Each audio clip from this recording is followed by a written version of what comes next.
Hello. We're just going to give it a couple of minutes to let everybody roll in, and then I'll get started.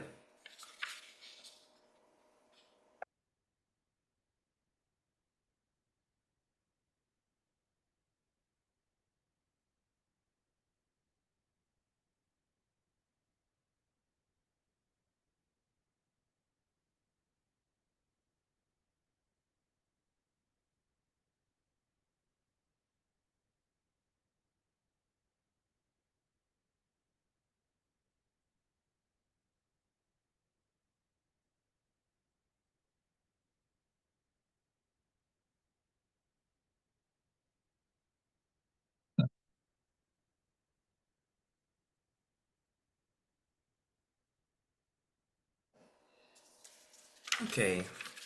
Hello and welcome everyone. Thank you for joining us from our live from the studio with Curator in Residence Wayne Baerwaldt. My name is M. Hanley and I am the Indigenous Curatorial Assistant here at Griffin Art Projects. Before we begin, we would like to acknowledge that our work takes place on the traditional, ancestral, and unceded territories of the Tsleil-Waututh and Squamish nations, to whom we are deeply grateful.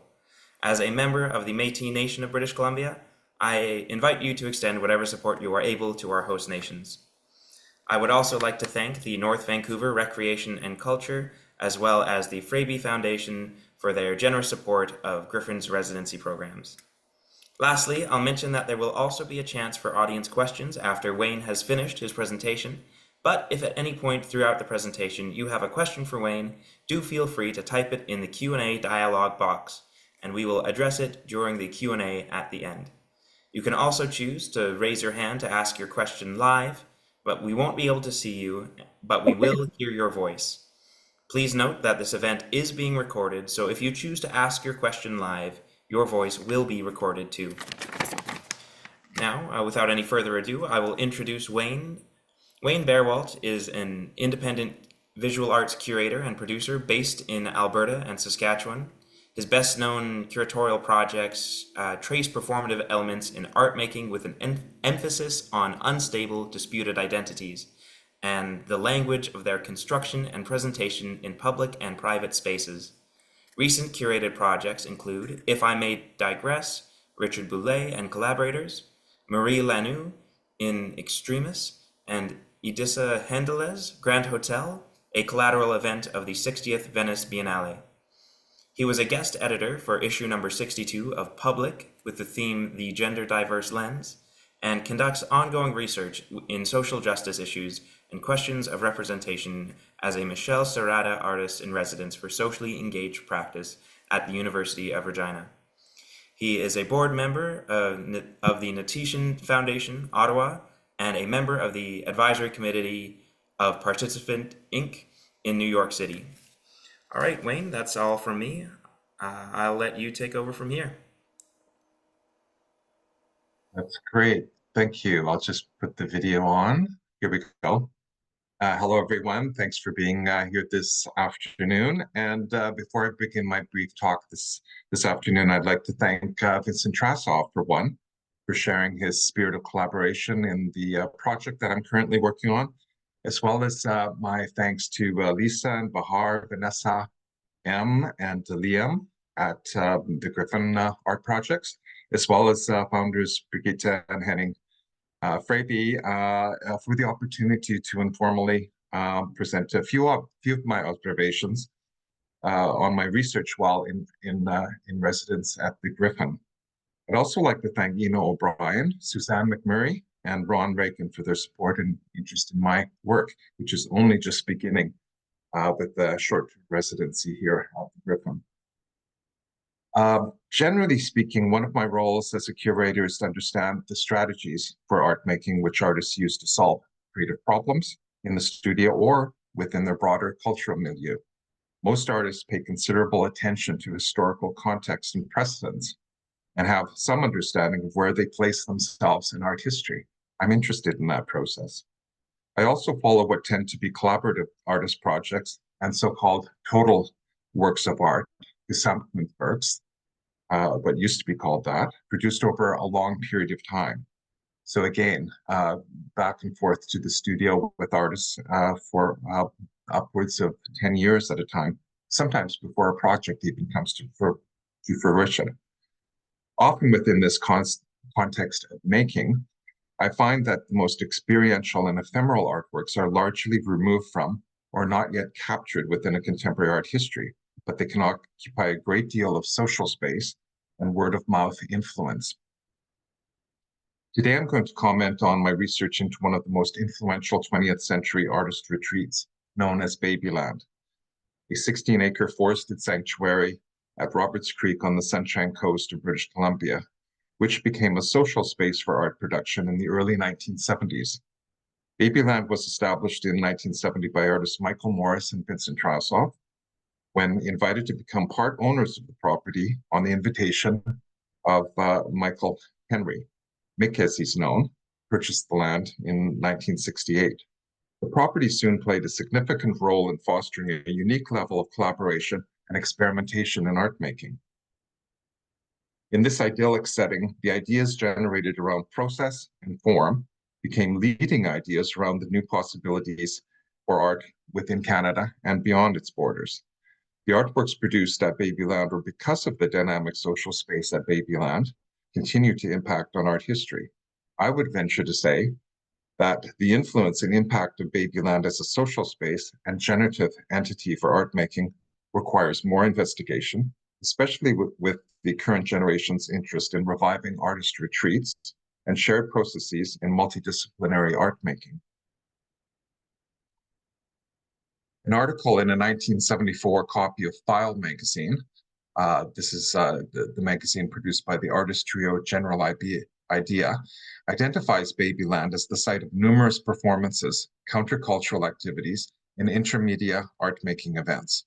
It was recognized as a retreat for visiting artists, writers, filmmakers, critics, and craftspeople, not as a back to the land retreat, but as what Scott Watson identifies as a space for artists to focus on, quote unquote, the conflict between the city and its natural setting. Therefore, it was a site of production retaining links to the city, but operating as a point of resistance to the mainstream cultural milieu. And repeatedly noted, it was controlled by artists with few restrictions. In the same issue of File magazine, there's evidence of color research, the endless painting carried out at Babyland. It involved the making of an open-ended composition comprised of thousands of painted blocks of wood, quite specific in the selection of colors that could be arranged and rearranged by any number of ways in any number of settings. And this is carried out by Michael Morris and Vincent Trasov.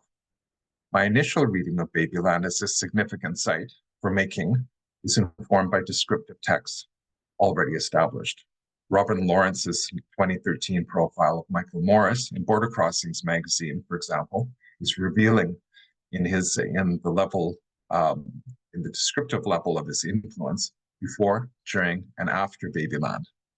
Scott Watson and Keith Wallace's essays for the 1994 UBC Belkin Art Gallery's publication, The Hand of the Spirit, Documents of the 70s from the Morris Trasov Archive, provide a strong curatorial framework for the related exhibition that took place at the Belkin Art Gallery. In the 48-page catalog, Watson and Wallace discuss the history of the Morris Trasov Archive, an incredible record that it is of lived and living art history acquired by the Belkin. I suggest it's a living artwork in itself because the archive is an unfinished piece. It's still alive. There are still projects coming out of the archive.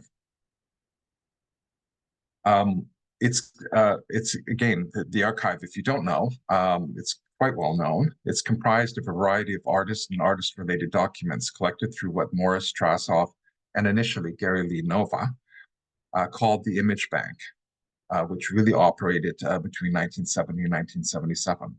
The Belkin publication documents the participation of artists and unique urban-rural production tied to Image Bank, including the initial shared ideas around art making that were carried forward by General Idea through mail art, the sustained influence of Marcel Duchamp, or the revival of influence, really, and among other things, offering a platform for the discussion of the decriminalization of homosexuality in Canada, among other things again. The Hand of the Spirit publication provides an introduction to an unprecedented level and range of experimental and intermediate art activities at Babyland, and through the Image Bank, which paved the way for future generations of artists and notable art movements. Acting as a document of the important networking of Morris Trasov and members of General Idea, the publication reveals a broader spectrum of artists in an interactive network. Hundreds of artists participated, including Ray Johnson, Anne Noel, Sol LeWitt, Kate Craig, Jeff Hendricks, Robert Filiu, Victor Coleman, Ben Vautier, Roy Arden, Glenn Lewis, Alan Jones, Robert Mapplethorpe, Anna Banana, and many, many more. And I have yet to hear how film and stage actor and playwright Harvey Fierstein came to Babyland and how he contributed. But that will come out in the research ahead, especially in September when I join forces with Vincent Trasov and we conduct more in-depth research.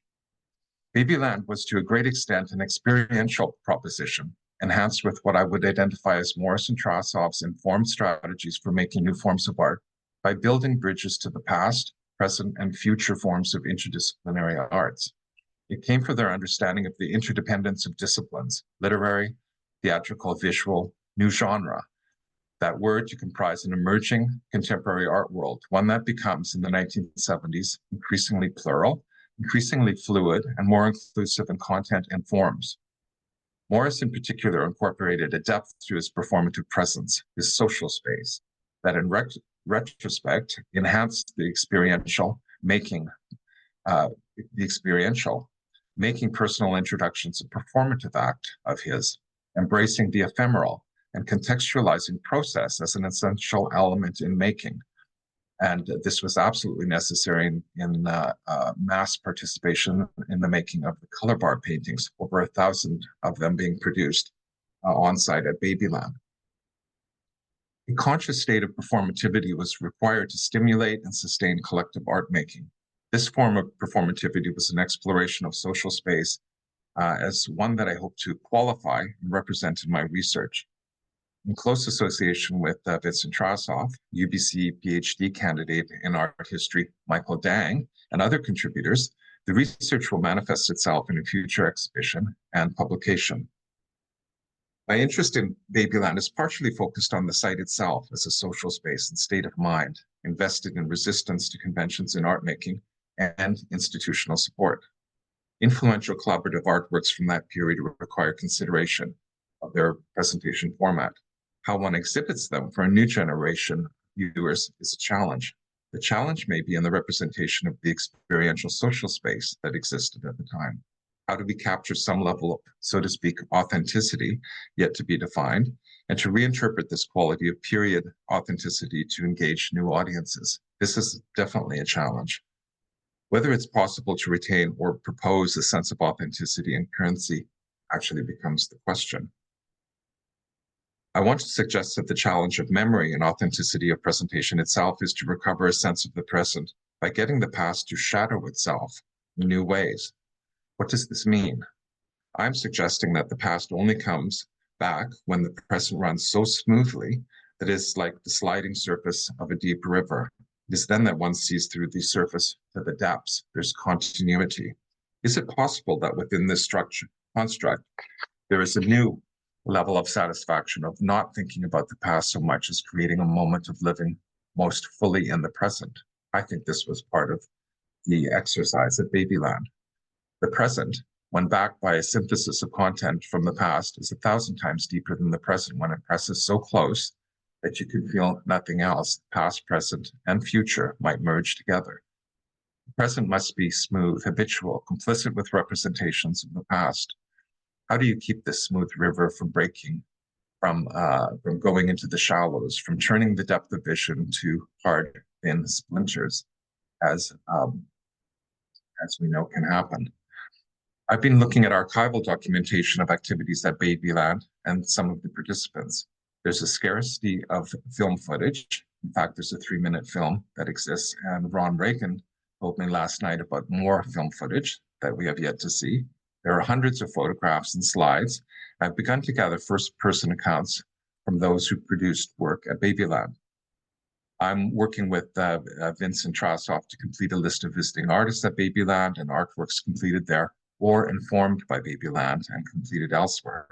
This will require more digging in the archives. Anna Tidlund at the Balkan Art Gallery has facilitated my access to the Morris archive for archival images, sound pieces, text, ephemera, and so on, and has already made some timely suggestions to inform the initial research. The process of addressing the diversity of art making that materialized or dematerialized at Babyland is something that cannot be necessarily grasped and recorded as art history by way of visual or oral documentation, narratives, or archives. There's often an emergent clarity to the events and situations over time, a form of consensus which can only become known retroactively. To be conscious of the artistic origins of events and situations opens the door to a tracing of aesthetic threads through precedents via personal histories, by examining societal values of the era, and the sustained prejudices of a living culture.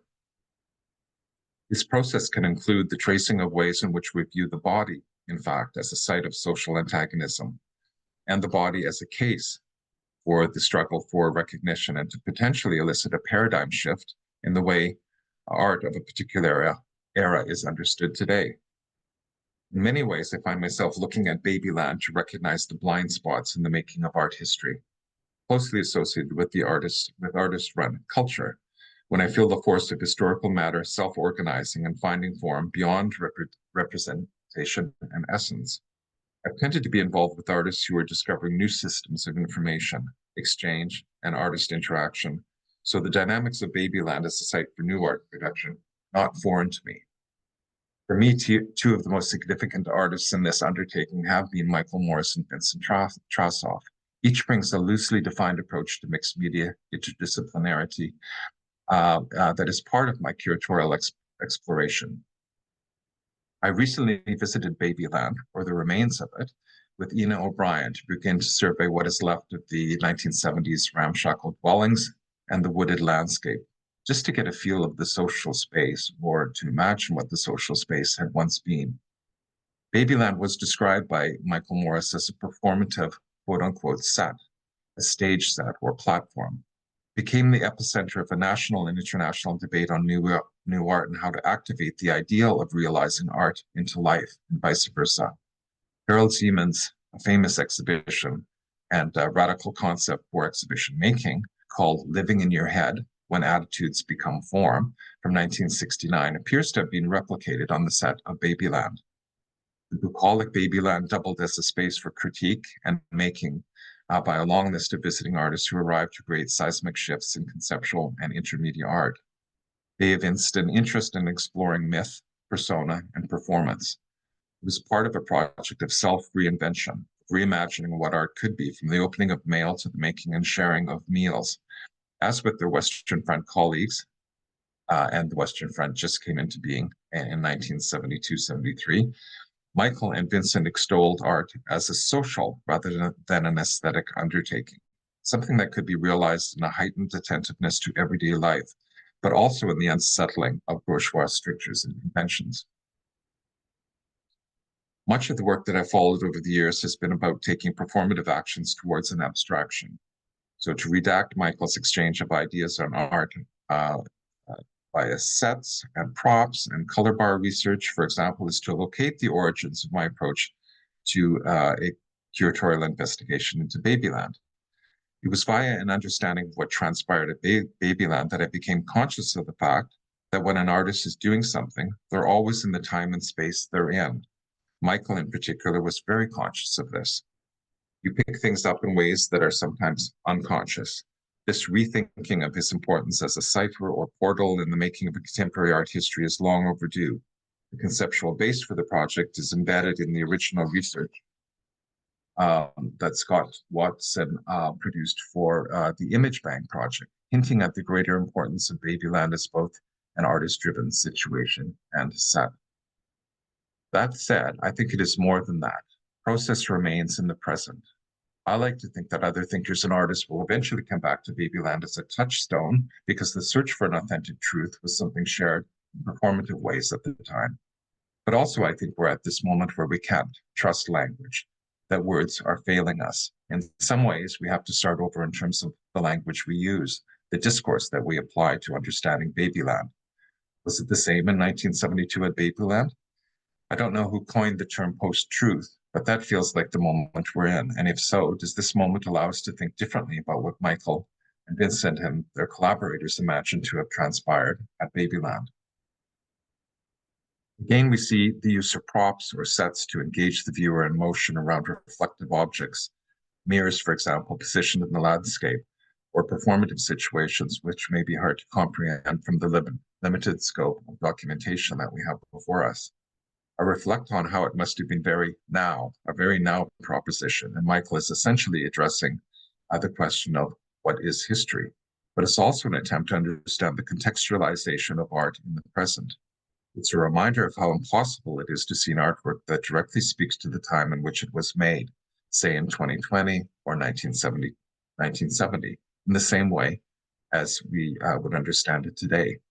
What does it mean to represent works out of the context of their time if they are so much part of their time? This, again, is the challenge of representing this work, presenting it within a new context for an exhibition in the near future. I find myself thinking a lot about the space of the museum as one that's always about making something crystallized, knowable, ascertainable.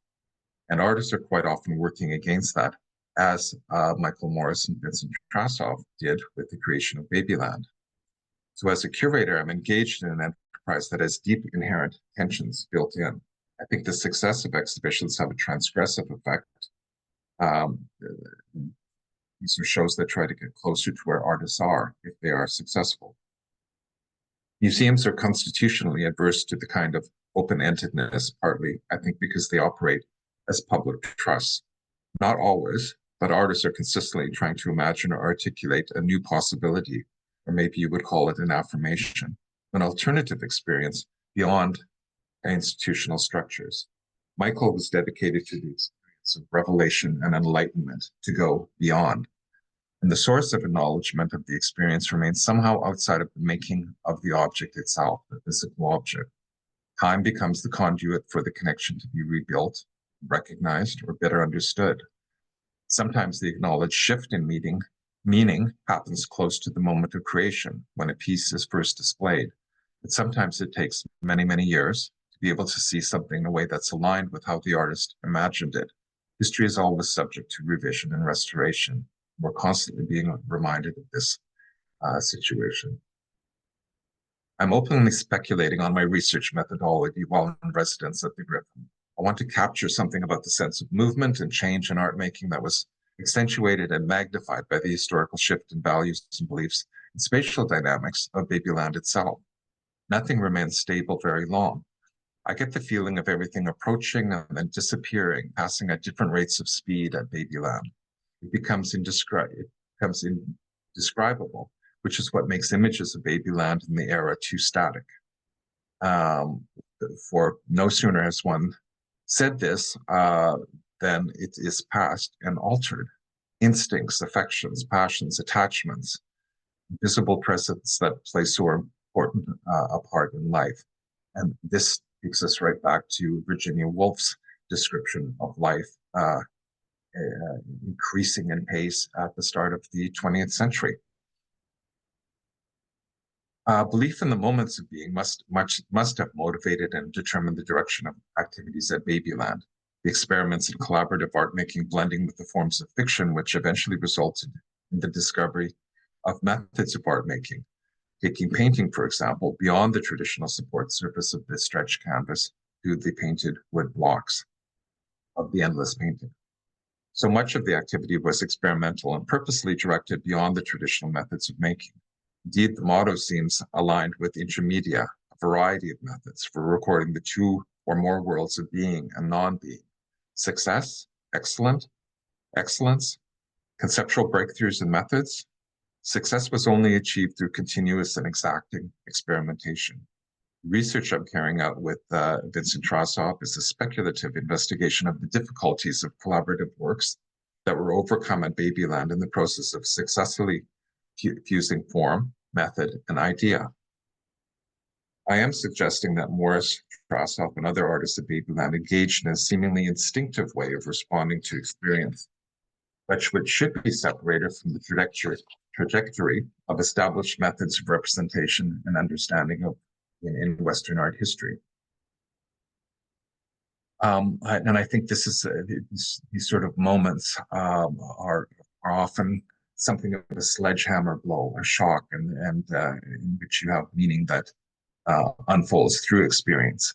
The decisive role that memory plays in Morris and Trossoff's work at Babyland in particular brings out their affinities with pop culture. And we think of Vincent Trossoff taking on the alter ego of Mr. Peanut. We see the alter ego of Marcel Dott for Michael Morris. This extends to their understanding of the Greek tragedies, and it's all of this is evident in their emphasis at Babyland on emotion, recollected in some form of tranquility of the rural setting. The experience would only seem to become real once it was transformed in painting, video, film, photography, or the written word. Only then was its import recognized. Memory is the means by which the artist builds up patterns of personal significance in which to anchor their life and secure it against the lashes of the late 20th century media-saturated world.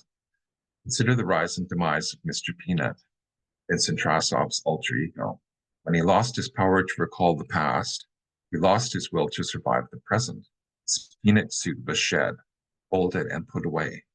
The moment was put on ice.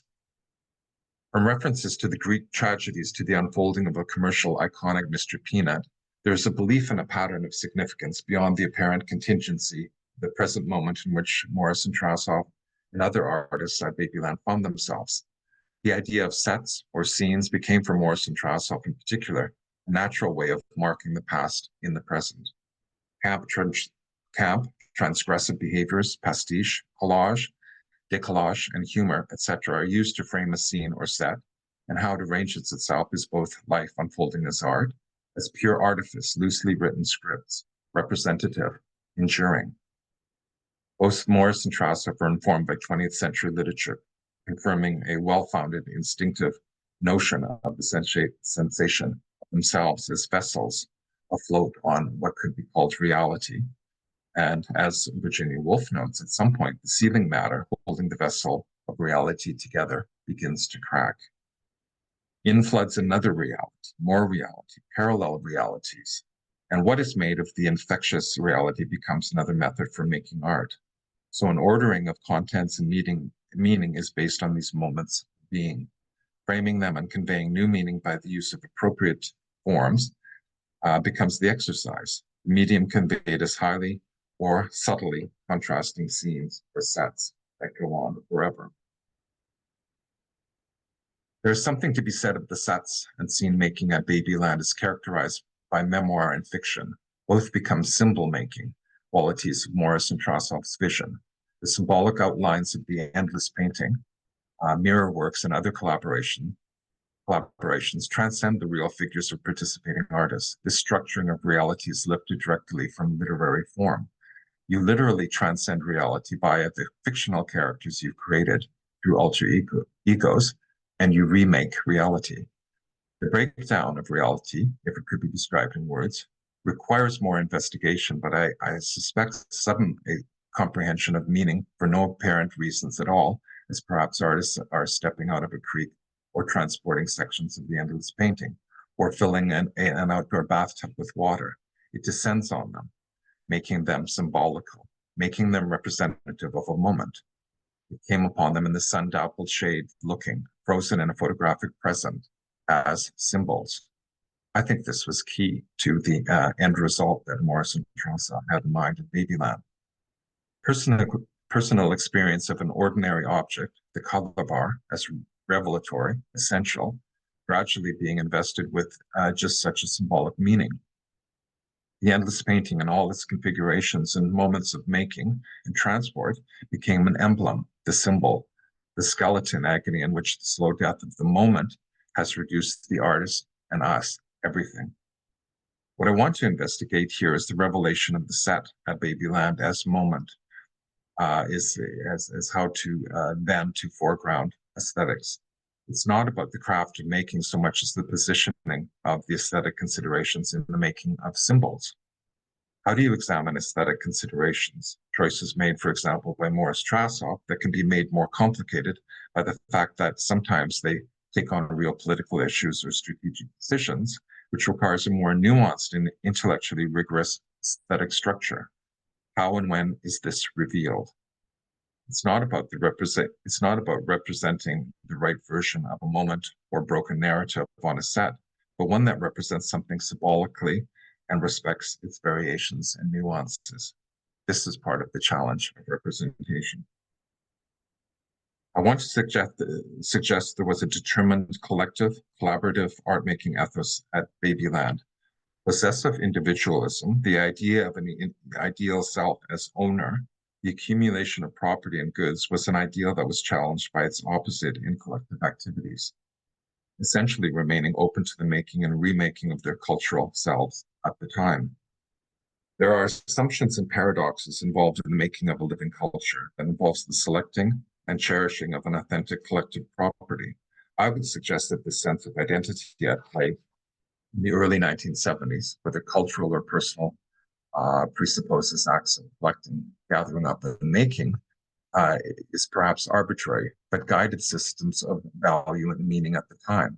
New identities were in motion, a return to play outside a commercial gallery system that could not yet place value and prices on anything being produced at Babyland. Babyland provided a platform for the collection and preservation of an authentic domain of identity, which, however, cannot be deemed natural or innocent. It is tied into the contested encodings of past and future art making.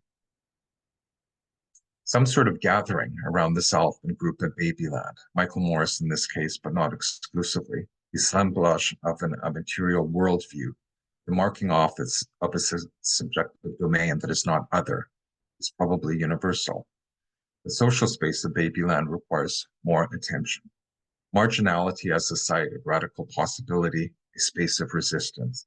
It is the marginality engaged with social space that deserves a naming and examination as a central tenet of the location of production counterculture discourse that is not just found in words and static images, but also in rare Super 8 footage of Babyland. It offers the possibility of radical perspectives from which to see and create, to imagine alternatives, new worlds today, a space of differences largely outside of institutional controls, which are so oppressive in the 21st century. Thank you. If you have any questions, please provide them.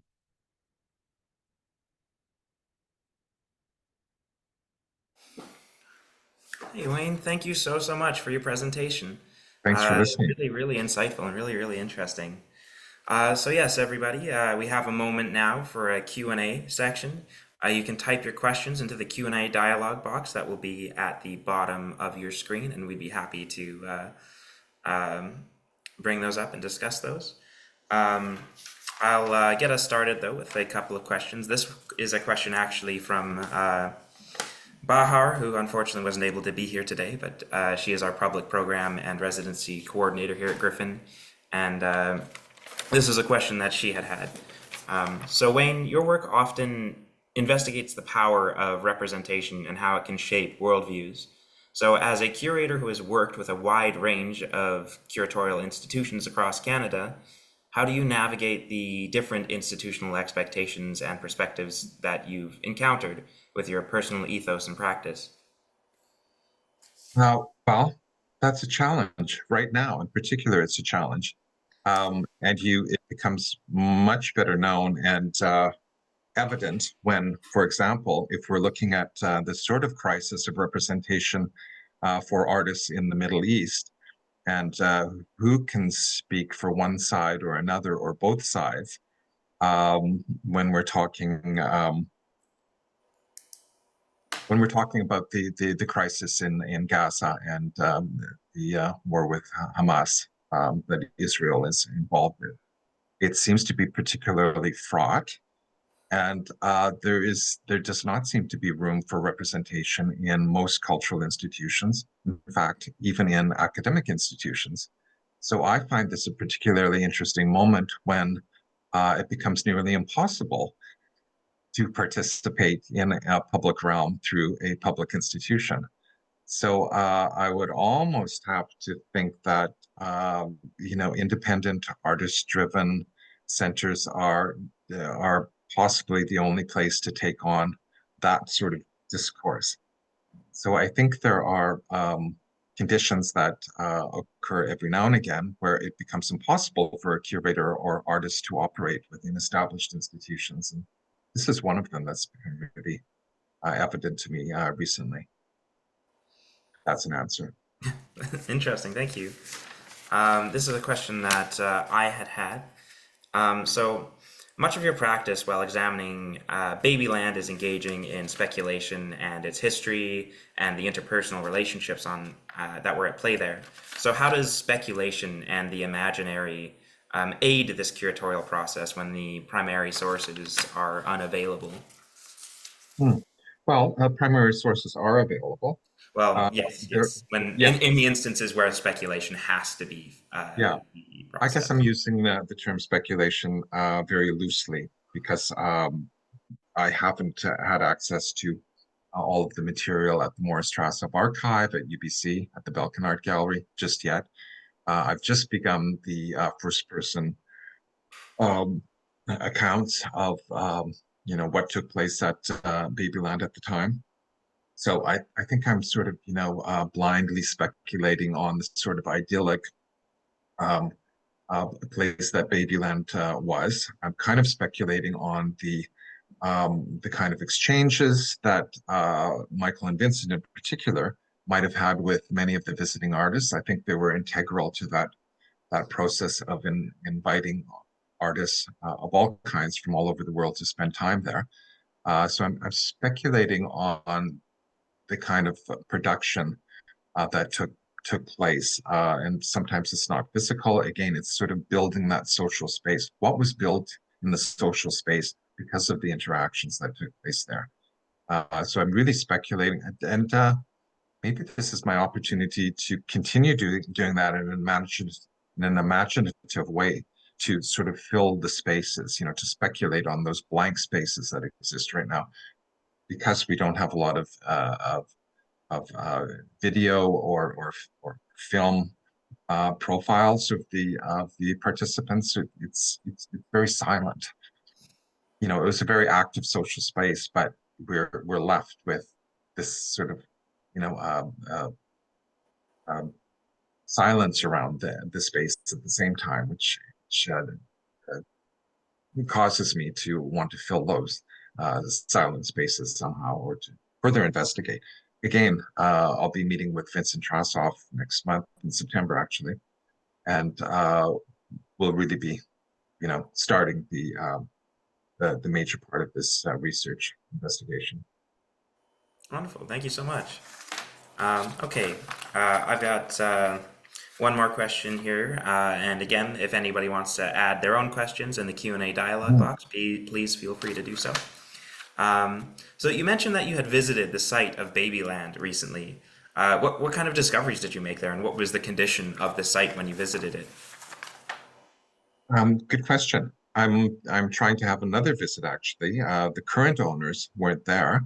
I couldn't, of course, enter any of the buildings. I just had a tertiary look at the site just to see if trees had been cleared away, if it was as forested as I've seen photographic documentation of it. I just wanted to see if the photographic documentation actually um, gave me the same impression, in person. So I'm actually hoping to go this week to have a better look, making contact with the current owner, just to have a casual look around to understand the relationship between the forested area and the creek and the cabins that were built. Which ones are original? Which ones have come up over the last 4 or 5 years? From my initial viewing, I couldn't quite tell. But yeah, and I don't know. It's just again, speculative. I'm sort of feeling out a space and kind of wondering if I can, through that sort of contact with that physical space, kind of imagine what could have taken place. Maybe I'm blind in all of this, but it's more intuitive than anything right now. Awesome, thank you. I see we have a question from the Frank Gallery. Do you know how the name Babyland was arrived at? Why it was named Babyland, I guess. Bit of controversy, actually. I understood, someone told me recently that the original owner was Babbage or Babe, and it became Babyland. But also there was a journal in the late 19th century that was called Babyland, mostly around children's literature, but the sort of idyllic setting that Babyland was construed at was also illustrated in that journal in the late 19th century. So I'm kind of wondering too if it was, the name adopted from an existing journal. And I think there's a third actually interpretation as well, but too bad Vincent's not on with us right now. He'd probably know immediately or not care. I'm not sure, but Yeah, those are the two answers that I have currently. So interesting. yeah. I had heard a bit of a myth or like an interpretation of how Babyland was named that seemed a little dubious to me. That Okay. Well, Carol, I think Carol Itter was one of the original owners, if I'm not mistaken. I have Mhm. uh, clarify this through the research that's coming. It's an interesting question. I'm hearing more than one answer to that question myself. Yeah, yeah. It seems that there's a lot of at least from my understanding of it, a lot of different stories that who knows what's true. Mm-hmm. Yeah, Mm-hmm. interesting. I see we have a question in the dialogue box here from an anonymous attendee. Was there any collaboration or connections with local First Peoples at Babyland? That's a great question. Um, I don't know yet. I'm looking for that actually in the records. That I want to find out about. Were there more women involved than I'm currently seeing in existing checklists? Um, I, I'm going to be looking at that. Were there more people of color involved that I'm not yet seeing in the documentation? That's a good question. I want to find out if there was that sort of community outreach. I just haven't seen the full list of participants yet, or all the documentation. There's one box, for example, in the Morris Trashoff archive, which contains 1,000 photographs. I am getting to that at the beginning of September, so I think I'll have a better answer for that to that question. But it's certainly something I'm looking for. Good question. Yeah, interesting. Okay, I'll give it, I think, just a second here just to see if we have any more questions pop up. If anybody else has any questions, I know sometimes it takes a second to type them all out. Um, uh, I'll give it just a couple of moments here, and if nothing pops up. Hmm. Okay, I think I'll call that. Sure. So thank you, Wayne, for your captivating presentation and for sharing your curatorial practice with us today. We are incredibly grateful for your presence and contributions as a curator in residence for the past few months. So if Wayne's talk has gotten you interested about Michael Morris and his time in Canadian art, you can check out a 3D recreation of our previous exhibition, Intersecting Orbits and Joan Balzar, on our website, and a curator's tour of the intersecting orbits in our digital archive, also at griffinartprojects.ca. Or you can check Liam Neal, our current intern here at Griffin Art Projects, has just dropped those links into the chat as well for people to check out if you would like. Our current exhibition at Griffin, The Prop House, a collection of 1 million objects, is up until August 18th, and Griffin Art Projects is open from 12 until 5, Fridays through Sundays, so Friday, Saturday, Sunday. All right, thanks everyone for tuning in, and have a great rest of your Sunday. And thank you once again, Wayne, for this wonderful presentation today. Thank you again for everyone to listen and participate. Thanks, Sam. Wonderful. Thank you so much, and have a great day. You too. Bye.